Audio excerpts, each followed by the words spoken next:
학원 강사가 됐던 거는 돈벌이 때문에 그랬어요. 그러니까 저는 이제 제가 대학교 3 학년 때 외환위기가 터졌고 그냥 그때 학교 다니는 공부에 회의감이 많았었던 상황에서 어떻게 2 년이 돼서 또 제 친구도 그렇고 그래서 제가 벤처 회사에 좀 꽤 다녔어요. 그래서 제가 제일 처음 본격적으로 다녔던 게 민들레 영토.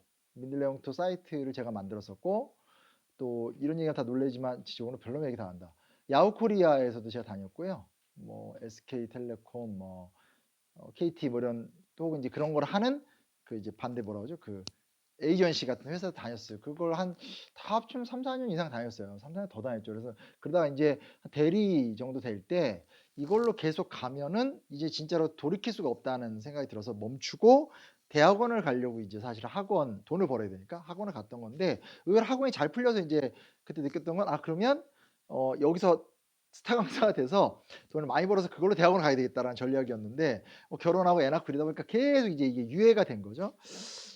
그랬죠. 그래서 사실은 원래 제 계획은 학원 강사를 통해서 돈을 많이 벌어서 그 돈으로 등록금을 갖고 이제 '대학원에 가서 연구자가 되고 싶다.' 이게 전략이었었던 거죠. 근데 이제 그때 이제 막판에 제가 이제 그 대치동에서 한 10개 정도 학원을 나가는 상태에서 강남대성에서 입사 제의가 왔었어요. 그래서 3일 남기고 이제 인사만 하고 들어가면 되는 상황이었는데 이제 제가 이제 뜻하지 않게 그날 밤에 이제 누가 이제 이런 기독교 계통에서 악의적인 찌라시가 있다 해서 하나만 왔으면 답변 안 했을 거예요. 왜냐면 제가 피곤해 가지고. 근데 밤 10시 넘어서 들어왔는데 하나가 와서 "안 봐." 하는데 하나가 또 왔어요. 근데 그게 똑같은 게 2개 똑같은 내용인데 너무나 악의적으로 이제 그 어떤 그 교과서를 왜곡하고 역사 교육을 왜곡하고 또 굉장히 어떤 기독교인들을 기독교인을 선동하는 이런 내용이어서 순간 열 받아서 인제 그거를 이제 답장을 하고 그 일이 아까우니까 제가 그걸 페이북에 올렸다가 이 난리가 났던 건데 그래서 이제 그때 이제 강남대성 입사하는 게 이제 취소가 됐죠. 취소가 됐고 학원도 11 개에서 10 개를 잘렸어요.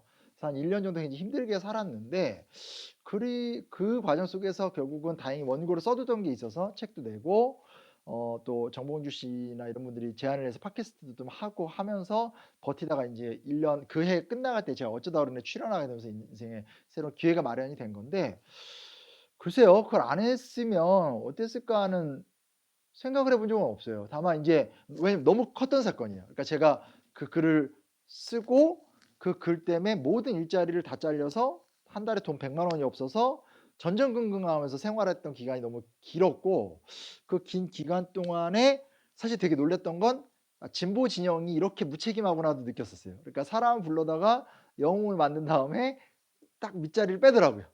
딱 그 이제 모 팟캐스트에 출연했었을 때 굉장히 화제가 됐던 건데 거기서도 그때 이제 그분은 농담이었겠지만 "자 오늘 음식 다 먹었으니까 이 접시는 치우죠. 자 가세요." 그게 지금도 잊혀지지 않는 상처인데 그때 제가 모든 걸 다 그러니까 몇 달간 떴다가 모든 걸 다 잃었었을 때 유일하게 저한테 경제적인 걸 입으로라도 한번 "요즘에 경제 좀 어떠세요?"라고 물어봤던 사람 딱 한 명밖에 없어요. 아무도, 아무도 한국 사회에서 특히 진보 진영은 '돌봐주지 않는구나. 내 인생은 내가 책임져야 되는구나.'를 되게 뼈저리게 느꼈었던 거고 그래도 어떻게 살아남았던 기간이어서 사실은 그때 30대 때 꿈꿨던 루트로 왔으면은 잘 되긴 했겠지만 너무 큰 변화여서 생각해 본 적은 없습니다. 다만 감사한 건 결과적인 얘기지만 그렇게 해서 학원 강사라는 직업을 단절하고 왔기 때문에 이제 제가 돌아갈 곳이 없죠. 최태성, 설민석, 뭐 정승재 뭐 이런 분들 있잖아요. 스타 강사 출신의 사회적으로 명사가 되신 분들은 결국은 그 강사로 여전히 경제적 기반을 갖고 계시고 그리고 또 결국은 경제적인 어떤 질서 속에서 판단을 하시는 걸 제가 옆에서 많이 봤어요. 근데 저는 이제 그때 이미 경제적인 이해관계가 파산이 났기 때문에 진짜로 저는 책 쓰고 강연하고 방송 들어오면 방송 열심히 하고 이런 식으로 가고 프리랜서가 돼 버렸기 때문에 그렇게 왔기 때문에 그분들하고는 좀 다른 길을 갈 수 있는 기회가 되지 않았을까. 그래서 저는 뭐 제가 학원 강사했던 일도 거의 모르세요 사람들. 저도 얘기를 잘 안 하고. 그렇습니다. 세대 문제는 공감하죠. 예전에 제가 이제 그 한겨레 신문 기자들하고 만났는데 고기를 막 구워 먹고 있는데 그러더라고요. 이렇게 어 저희 또래 기자들이 막 이직을 하는 걸 두고 한겨레 위에 높으신 분들이 화를 낸다는 거예요. 우리가 어떻게 세운 한겨레인데 87년 6월 항쟁의 결과로 세웠는데 하는데 너무 웃긴 게 되게 이름은 말하지 못하겠지만 한겨레의 제 또래 기자 중에서 탐사보도 탑이에요. 근데 그 기자 뭐냐면 "아니 솔직히 말해서 지들이 다 해먹었지. 우리는 한 개 수발받은 것 같게 뭐가 더 있냐." 이렇게 화를 내는 거예요. 그래서 되게 놀랐죠. 왜냐면 제가 그냥 평범한 기자들을 만났으면 평범한 기자가 그런 얘기를 했으면 이해를 했는데 이 친구는 진짜 '어떻게 저런 사람이 있을까?' 싶을 정도로 헌신적으로 성과를 내는 기자임에도 불구하고 박탈감. 그러니까 결국은 유월항제의 결과물들을 크든 작든 니네들은 다 따먹었다. 근데 저도 그런 거 느끼거든요. 김구 선생이 왜 위대한가? 김구는 주석으로서의 영광을 해방 공간에서 스스로 해체를 했잖아요. 문익환 목사님이 왜 훌륭한가? 문익환 목사님 결과적으로 남은 게 뭐가 있습니까? 다 모든 걸 내려놓고 그때는 어떻게 보면 이제 빨갱이라 오해를 받으면서 북한을 왔다 갔다 하시면서 고통 속에 돌아가셨단 말이에요. 근데 진짜 우리가 기억하는 모든 386들을 보면 뭐 하나라도 해먹고 해먹지 않더라도 영광의 자리를 누리고 30대 때도 대표고 지금도 대표고 우리는 과장, 부장 직급은 올라가지만 대표 수발하는 사람은 오고 이게 참 힘든 거라는 거에 대해서는 굉장히 공감을 하는데 문제는 이제 우리도 이미 50대로 넘어가고 있는 상황이어서 이거를 어떻게 풀어갈 것인가에 대한 답은 없는 것 같아요, 솔직히 말하면. 그냥 냉정하게 우리 세대를 봤었을 때 우리 세대는 독립운동한 세대도 아니고 민주화운동한 세대도 아니거든요. 어떤 민주화 이후의 문화적인 것들을 수용하면서 온 세대고 그만큼 비정치적이었고 그렇기 때문에 사실 우리는 팟캐스트를 들으면서 이명박을 욕하면서 처음 등장했다고 생각해요. 그러니까 386한테 기생적일 수밖에 없죠. 좋든 나쁘든 그들은 싸워오면서 자기를 정립했던 세대라면 우리는 이제 그걸 누리면서 오다가 뒤늦게 참여한 세대니까 어쩔 수 없는 부분이 좀 있는 것 같아요. 그러면 그들과는 다른 우리는 어떤 것을 지금 남길 수 있을까로 봤을 때 너무 고답적인 이야기인지 모르겠지만 우리는 산업화 세대나 그 386 세대가 하지 않은 길 속에 답이 있지 않을까? 성찰적 세대? 그게 일본과의 교류가 됐든 혹은 민주화 이후에 더 깊은 질적인 민주화에 대한 고민이 됐든 아니면 뭐 대한 미디어가 됐든 뭔지는 모르겠지만 과거 앞선 세대들은 기성세대를 부정하면서 나갔다고 생각해요. 이 가난과 싸워서 이기겠어.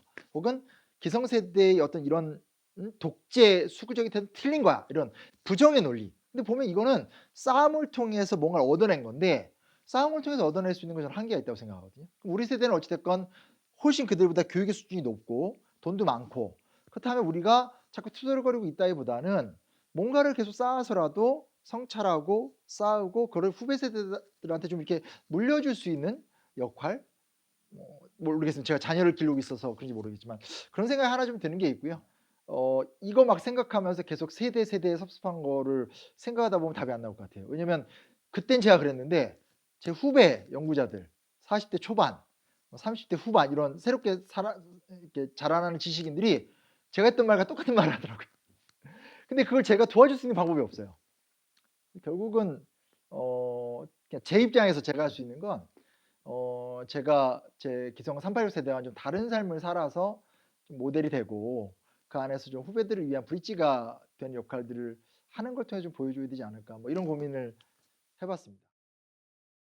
일단 저한테 이렇게 막 깊은 관계가 아니어서 좀 조심스럽긴 한데 그래도 유시민 작가님을 몇 번 뵀죠. 몇 번 뵌 게 다예요. 뭐 따로 그렇게 연락하고 그런 사이는 전혀 아닌데 유시민 작가님이 저에게 베푼 은혜는 중학교 3학년 때 거꾸로 읽는 세계사라는 책을 내주셨던 게 좋았어요.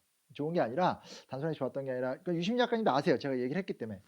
그래서 저만 만나면 거꾸로 읽는 세계사만 얘기하시죠.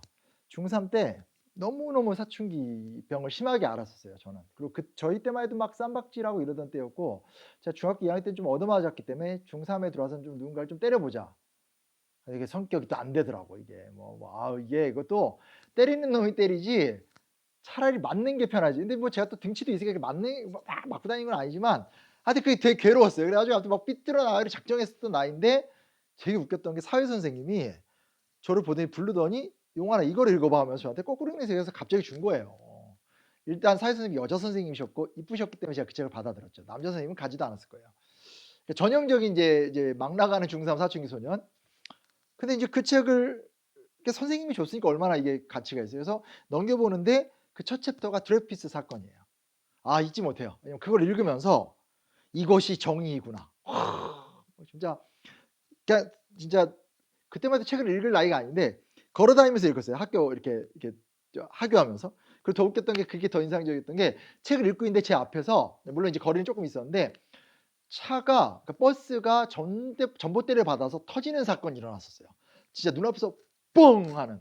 그것 때문에 더 이 책이 저한테 강렬한 기억인데 그래서 저는 뭐 유시민 작가님 만나서는 그래도 좀 선배에 대한 예의여서 제 10대 때 사춘기를 구원해 주신 분이다 이렇게 얘기를 했는데 구원까지 조금 오버하고 어찌 됐건 저한테 그 거꾸로 읽는 세계사라는 책을 통해서 변혁이란 무엇이고 도전이란 무엇인가에 대해서 아주 강렬하게 왜냐면 그전에 저에게 영웅은 이원복 선생이었거든요. 먼 나라의 은나라. 근데 그거는 재미있고 꿈과 환상의 세계였다라면 이 역사를 현실의 세계로 만들어 줬던 분입니다. 그래서 그 부분에 대해서는 저는 뭐 지금도 감사하고 있고요. 유심 작가님에 대해서 그 이상은 제가 잘 모르기 때문에 뭐라고 말씀드려야 될지는 좀 잘 모르겠어요. 근데 다만 뭐가 있냐면 저는 유시민 작가님이 그 386의 현재라고 생각해요. 그러니까 뭐라고 할 수 있을까? 굉장히 정치적이고 그리고 굉장히 현실적이고 그리고 굉장히 권력지향적이고 그리고 생각보다는 굉장히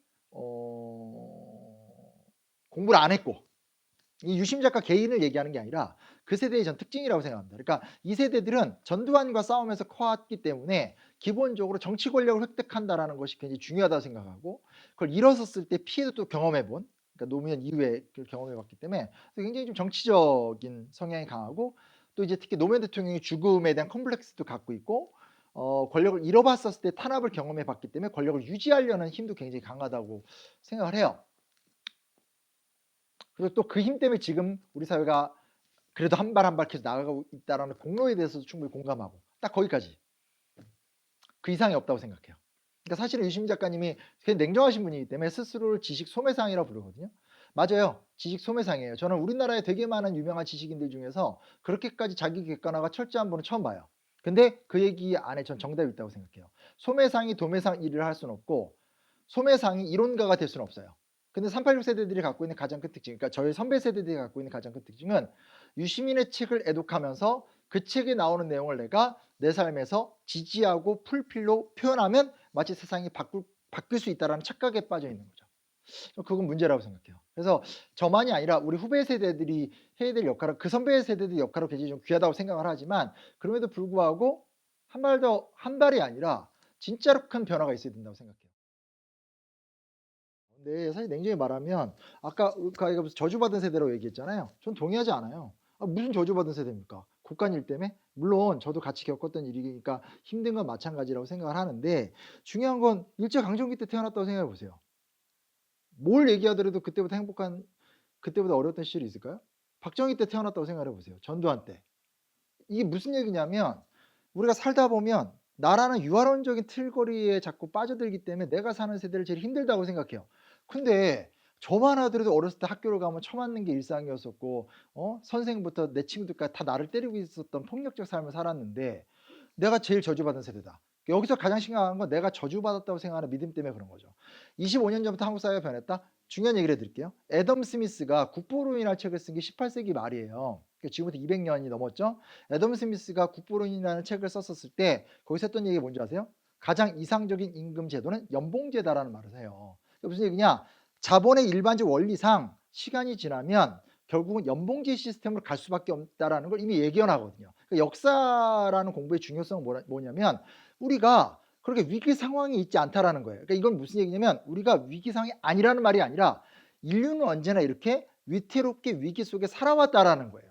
그거를 알아야지만 마치 인사이드 아웃에서 기쁨이가 슬픔이랑 결합을 해서 삶의 깊이를 알아가듯이 내가 지금 어느 자리에서 얼만큼의 안식을 누리고 얼만큼의 여유 속에서 뭔가를 해나간다라는 거를 알 수 있는 거죠. 역사를 공부한다라는 것은 사실은 궁극적으로 우리가 낙관적이 될 수 있는 힘을 길러야 된다라는 거죠. 계속 짧게 가다 보면 모든 게 다 위기죠. 그리고 그렇게 되면 결과적으로는 영웅주의에 빠질 수밖에 없어요. 내가 나와서 누군가를 죽이고 내가 나와서 누군가를 빠르게 바뀌고 자 보십시오. 12.3 내란 사태의 가장 본질적인 위기의 문제 뭐냐면 보수 세력이 바보 같은 짓을 했다라는 거예요. 사실 왜 지금 더불어민주당이 결국은 새로운 주류 세력이 될 수밖에 없고 이명박 대통령이 왜 보수는 총체적으로 망했다라는 인터뷰를 할 수밖에 없냐면 구조적으로 지난 20년간 훨씬 더 세력이 약했고 힘이 약했었던 진보 진영은 그 숱한 갈등에도 불구하고 김대중 노무현을 중심으로 계보를 이어왔어요. 김민석 씨, 추미애 씨 둘 다 사실은 열린우리당 때 버림받았던 사람들이죠. 지금 같이 가고 있죠. 반대로 얘기해 봅시다. 우리나라에서 강력한 개혁을 추동했고 한때 인기 90%까지 갔었던 게 김영삼이에요. 외환위기 속에서 김영삼 지워버렸죠. 깨끗한 판사, 최초의 사법 적극주의. 그랬던 사람이 누구죠? 이회창이에요. 이회창 씨 지워버렸죠. 실용으로 가겠다. 이명박 지워버렸죠.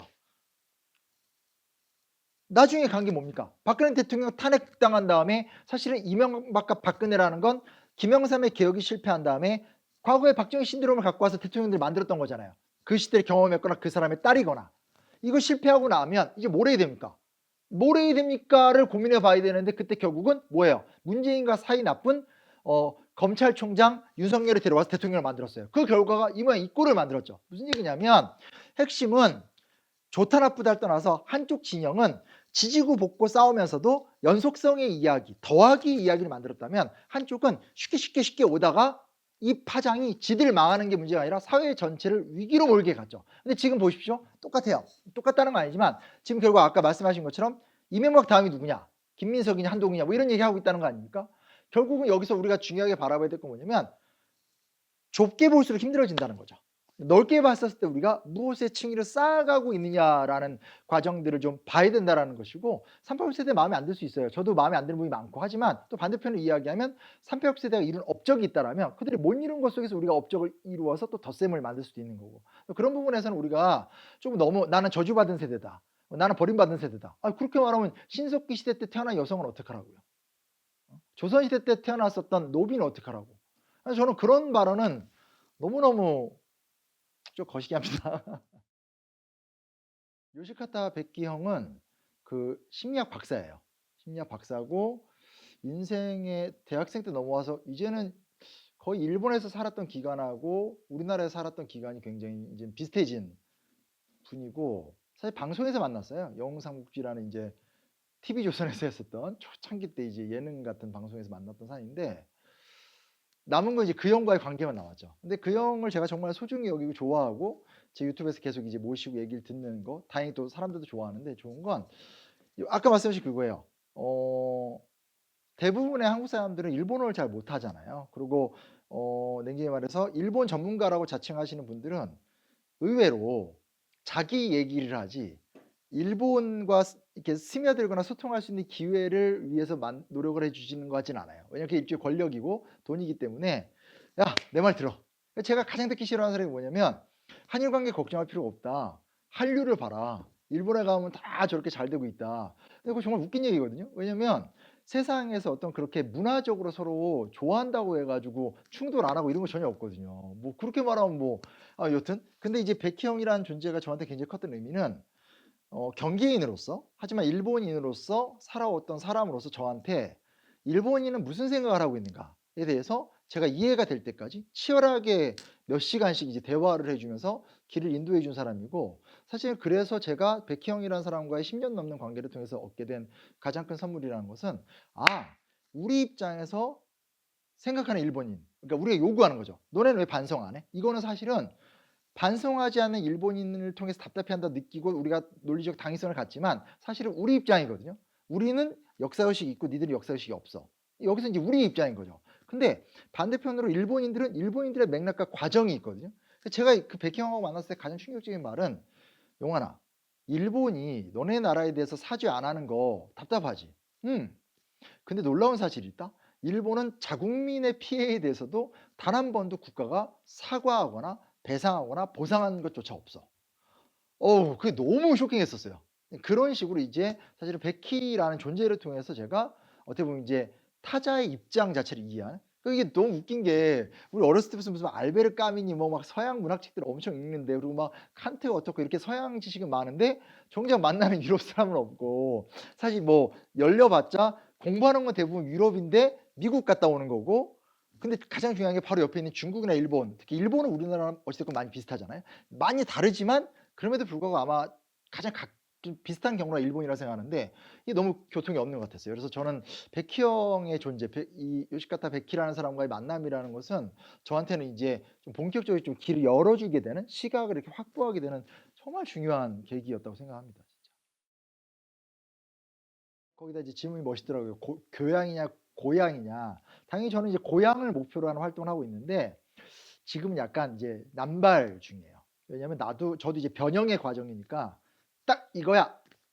그리고 주장했던 때가 뭐 그런 확신했던 때가 좀 있는 것 같은데 딱 이거야를 말하는 것보다는 후배 세대들을 위해서 각종 재료를 계속 주는 역할도 좀 잘해봐야 되겠다. 예를 들면 환단고기 논쟁이 있었지 않습니까? 이재명 대통령이 갑자기 환빠 얘기를 하고 공교롭게도 그 이재명 대통령의 질문을 답변했던 사람이 이제 그 뉴라이트잖아요. 지금 동바 역사 재단장. 그 갑자기 이름 생각이 안 나네. 근데 그분이 지금 사실은 서양사 영국사 전공자인데 영국사 전공자고 영국 제국을 엄청 띄운 사람이에요. 그러니까 굉장히 우리 역사학계에서는 비판적으로 보는 사람인데 그 사람이 답변하니까 갑자기 그냥 이재명 대통령과 이제 이 위상이 이렇게 되면서 마치 환빠 논쟁도 굉장히 멋있어 보이는데 되게 재밌는 게 뭐냐면 고대사 이야기를 하죠. 그러면 모든 댓글들은 다 영토 이야기밖에 하지 않아요. 다 플롯이 정해져 있죠. 조선사 이야기할 때 사람들이 제일 연관하는 건 역시 국왕이에요. 그리고 그 국왕은 좋으냐 나쁘냐예요. 택도 없는 얘기도 되게 많이 해요. 정조가 10년만 더 살았다면 10년만 더 살았다면 무슨 변화가 있는데 소현세자가 만약에 그때 왕이 됐더라면 이런 얘기들을 해요. 그러니까 사람들의 생각은 생각보다 현지적으로 그게 정형화되어 있습니다. 그게 재밌는 게 뭐냐면 2000년대 이후에 이 생각의 지평이 넓어진 건 사실이거든요. 넓어진 게 어떤 게 더 깊어져서 넓어진 게 아니라 분야가 늘어난 거예요. 경영, 자기개발, 뭐가 있을까요? 과학 이렇게 해서 이 주제가 넓어진 거지 뭐 하나가 더 들어가서 나는 A라고 생각했는데 A가 이러이러한 이유로 틀린 것 같아. 그래서 B로 나가는 게 맞는 것 같아. 이렇게 가는 게 별로 없어요. 적어도 대중과 시민사회 속에서. 사실 학계에서도 마찬가지고 이런 게 저는 바뀌어야 된다고 생각해요. 그러기 위해서는 고양을 시켜야 되는 건데 그 고양이란 건 기존에 있었던 사람들의 선생님들의 주장이 틀렸고 내가 맞아. 이거는 내가 교주가 되는 거잖아요. 그것보다는 새로운 담론의 자리를 계속 열 필요가 있죠. 근데 이게 제가 이런 얘기를 하는 건 그래서 앞에서 얘기했던 사람들이 틀렸다가 목표가 아니에요. 의문을 가지라는 거죠.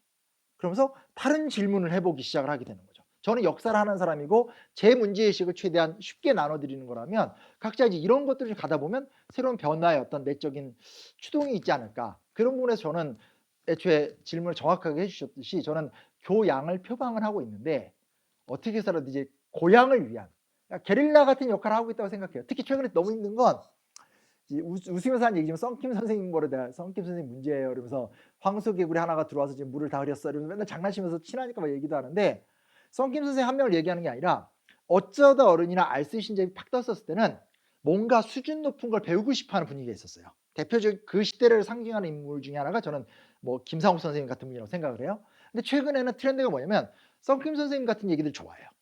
무엇이 진실이냐 사실이냐 이런 게 중요한 게 아니라 그냥 재밌으면 돼.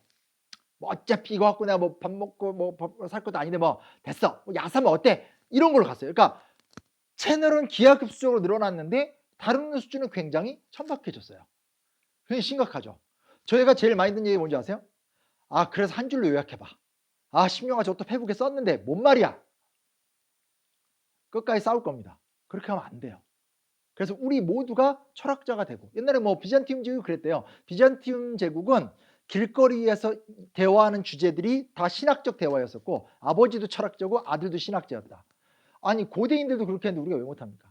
그런 부분에서 저는 이렇게 너무 꼰대 같다. 약간 좀 그런 문화적인 힘의 르네상스를 좀 여는 데 있어서의 노력을 좀 해보고 싶습니다.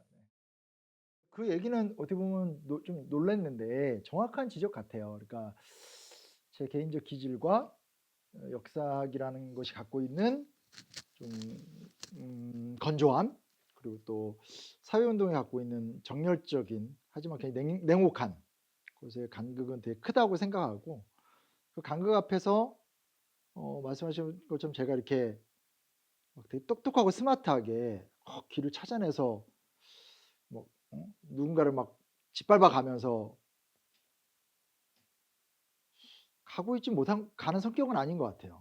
일단은 하나는 이제 그러니까 첫째는 이제 언제까지 할지 모르겠지만 그래도 제가 이제 방송이나 컨텐츠를 생각보다 능수능란하게 잘 활용한다는 걸 알아주셨으면 좋겠습니다. 생각보다 이렇게 뭔가 어떤 나에게 주어진 외부 환경을 잘 이용해서 내가 하고 싶은 얘기를 해 나가면서 지쳐가는 사람들한테 힘을 주는 일은 지난 10년간 꽤 지혜롭게 해 왔던 것 같아요.